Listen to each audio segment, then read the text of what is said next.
Cossette Hale was born in the industrial outskirts of Hopetown, in a settlement that didn't even have a name, just a grid number and a power allotment. Her mother worked the ore processors.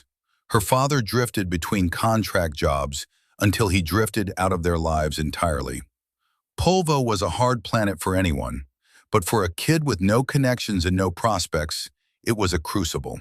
She learned early that survival wasn't about strength, it was about endurance. Enduring the dust storms that seeped through every crack, enduring the shortages, enduring the way people looked at you when you had nothing to offer.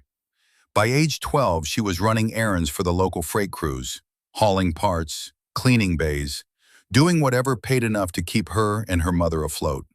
She grew tough, quiet, and observant, the kind of kid who didn't start trouble but always finished it. The first time she saw Ron.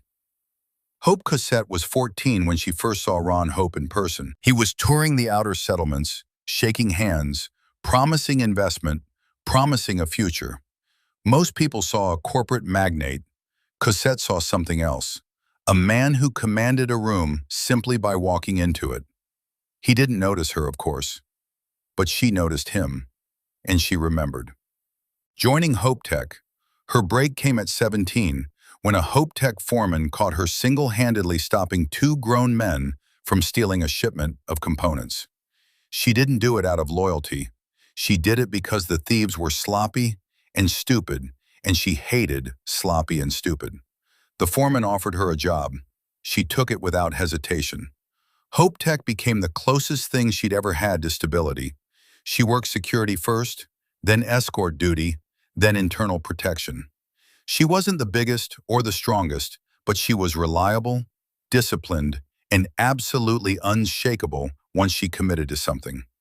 People started calling her the Guardian, not because she protected people, but because she protected order. Earning Ron Hope's attention. Ron Hope didn't notice every employee, but he noticed the ones who made his life easier. Cossette was one of them. She never fawned over him like Birgit did. She never idolized him. But she respected him, respected the empire he built, the way he carved prosperity out of a planet that tried to kill you every day. He saw in her a rare quality, loyalty without delusion. By her mid-20s, she was assigned to his personal protection detail. Not a bodyguard in the traditional sense, more like a silent sentinel, someone who stood between Ron Hope and the consequences of his decisions. She didn't ask questions. He didn't offer explanations. It worked. The quiet years. Cossette lived simply, a small apartment, a routine that never changed. Training, patrols, escort duty, and the occasional problem that needed to be handled quietly. She wasn't cruel. She wasn't sadistic. But she believed in structure. And she believed that Hope Tech was the only thing keeping Polvo from collapsing into chaos.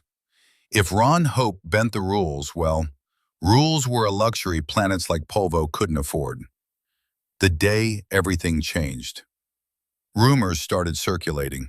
Missing shipments, strange visitors, whispers of a scandal that could tear Hope Tech apart. Cossette didn't know the details. Ron Hope didn't share them. But she knew the look in his eyes. She'd seen it once before, years ago, when a rival corporation tried to sabotage a major contract. It was the look of a man preparing for a fight he might not win. He ordered her to stand guard outside his office. No one in, no one out, not even Birgit. Cossette didn't question it.